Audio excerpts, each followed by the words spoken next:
Yeah, so hi everybody, it's Peter here from Prado Places Oz. Welcome to Sydney during the lockdown. My hair's looking a little bit crazy because I haven't been able to have a haircut, and we're not allowed to travel too far from where we live, so I'm shooting this on my estate not far from where I live, and I thought it'd be a good opportunity just to update you a little bit on 6 months of ownership at the Prado, tell you what I've done and how the car's been tracking along. So if you're new to my channel or you haven't seen my channel in the past, it's just a guy who's giving a bit of an update on his Prado and its life and time since I've owned it. Can I ask you to subscribe? I do have a goal. Noisy truck, sorry. I do have a goal of trying to get 1,000 subscribers, and I'm halfway there. I did have a bet with somebody that I'd be able to get 1,000 subscribers in a year, and I think I'm going to fail.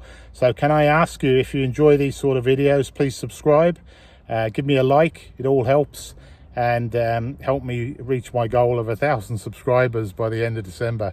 I'm still 3 months away and I need 500 subscribers, so hit that subscribe button, hit that like button, and help my channel. Thank you very much.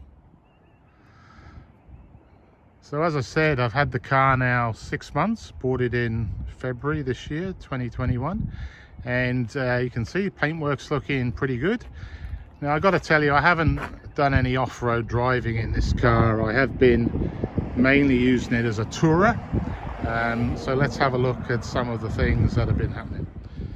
So let's have a look how these tyres have been wearing since I've had the car. These are Gran Trek 80/20s. They're a Dunlop tyre. It's the original equipment that comes on the Prado in Australia. Let's have a look at the tread depth. So this car's done just over 18,500 Ks.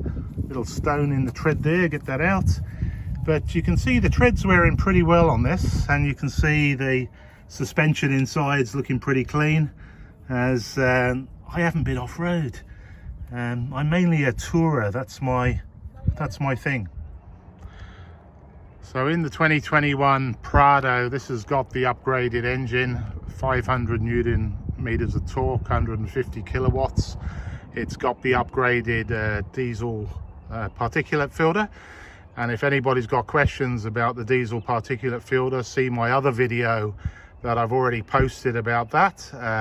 I got to tell you, I've had absolutely no problems at all with this car with the diesel particulate filter. It's pretty regular as clockwork. It burns off every 300 Ks. It never gets to a full state on the monitor, and I've had absolutely no issues. So that problem that Toyota had on the older models has definitely been fixed, in my opinion. So as I said, I've just done over about 18,500 Ks since I've had the car, in just over 6 months. What have I done inside the car? Well, put some seat covers on. Again, I've done another video on the seat covers. These are TrueFit, just to protect the seats. I'm in and out of here all the time. Prior to the lockdown, I was doing quite a bit of road touring, but they just protect the seats, and they look quite tidy, I think. So the other thing I've done is I've bought this little short cable here. This is for the Apple Connect. I've got an iPhone, and it's got one of these smart plugs. I'm not sure what you call them, there's a special name for them. But that short cable, I find I put my iPhone in here, plug it in, and it talks to the Apple system really well. The Apple system, very happy with, works well for messaging. You can hear text in a spoken form, and yeah, I quite like the new wider screen that you get in this model of car. So the other thing you can see that I've purchased here, and this is really living in Australia with our son, I've got a dash mat. Some of the older Toyota Prado models had a bit of a history of the dashboard actually cracking after so many years, mainly due to our hot sun here in Australia. So if you live in Australia, I really recommend that you buy a dash mat. I think they look quite tidy. They've got all the slots there for the airbag and everything, and slots for the air vents at the front of the window, so everything works normally. So one thing that I have actually done since I've had the car is it's had not only its inspection service, but it's had its first 6-month service. And I thought I'd share a little bit of information about how much that cost and what they did. So here you can see what they did in the service. Basically, it's just an engine oil and an oil filter change. Everything else is inspected. They inspect the brake fluid, the air filter, the battery, power steering, looked at the water sediment trap. You can see on the tires, I got quite a bit of sorry, not on the tires, on the brake pads, I've got quite a bit of brake pad left on these after 6 months, as you'd expect. I'm not a heavy braker. And then most of the other things are just inspections and a rotation of the wheels. So let's have a look and see how much this service actually cost. So there you go. All up, the cost of the service was under the cap price servicing system in Australia, 260 Australian dollars. The labour was 132, the consumable was 113, the parts 23, and the whole bill 260 Australian dollars, which I think is pretty reasonable. So one other addition I did actually make to the car was to tint these front windows. In the GXL you get privacy glass in the back, but the driver's side and the passenger side are not. So I did get a tint applied to these windows. Let's just see what a difference it makes. That's looking through the window with the tint, and that's looking at the brightness outside, so you can see the difference it makes. Yeah, quite a bit of difference, eh? I got these through Solar Tint, an Australian company. They're certainly cheaper than getting it done through a dealership, and I would strongly recommend it. Again, I have made a separate video. Go and have a look at it. Check out my video on window tinting, and you'll get more information there. So another thing I have actually done since I bought the car is I bought one of these rubber mats for the rear cargo space. Now this is not actually the Toyota mat. You can buy a Toyota mat that's quite expensive.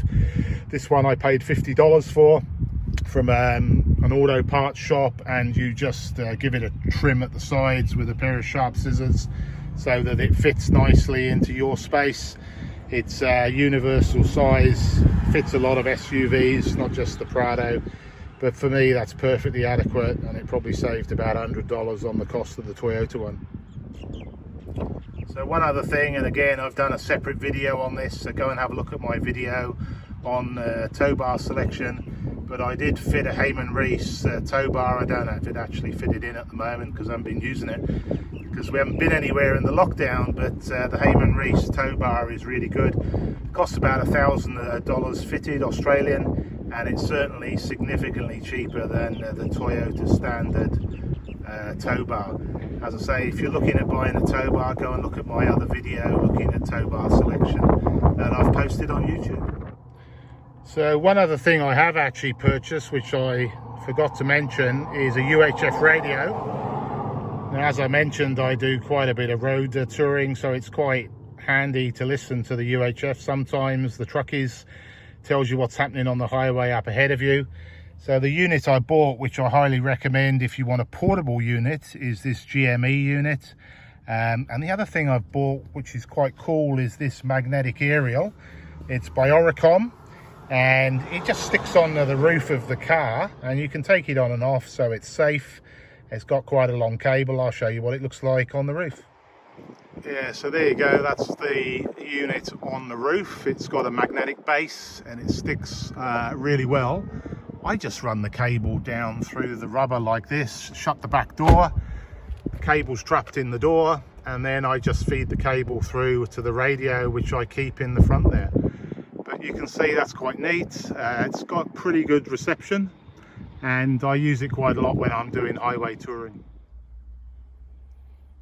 So this is the GME TX6160 handheld that I bought. You can see this is how it would sit in the car, just fits in that little pocket there.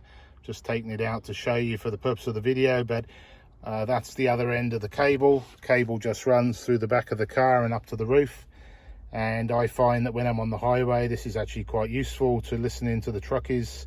Certainly you get warnings about speed traps and stuff like that, so I find it really good. And if you get a breakdown or anything like that, it's really handy to have. So there we go, that's my first 6 months with the Toyota Land Cruiser Prado GXL. As I say, I've really enjoyed this car. It's fantastic on the highways. As I say, I do a bit of road cruising, and not at the moment because of Sydney being in lockdown, but certainly that's what I like to do at weekends, and this has been the perfect car for me. So as I say, please subscribe to my channel, help me out. I'm trying to get 1,000 subscribers, as I said earlier, and if you can subscribe, hit that button and hit the like button. Thank you very much, and I'll talk to you next time. Cheers.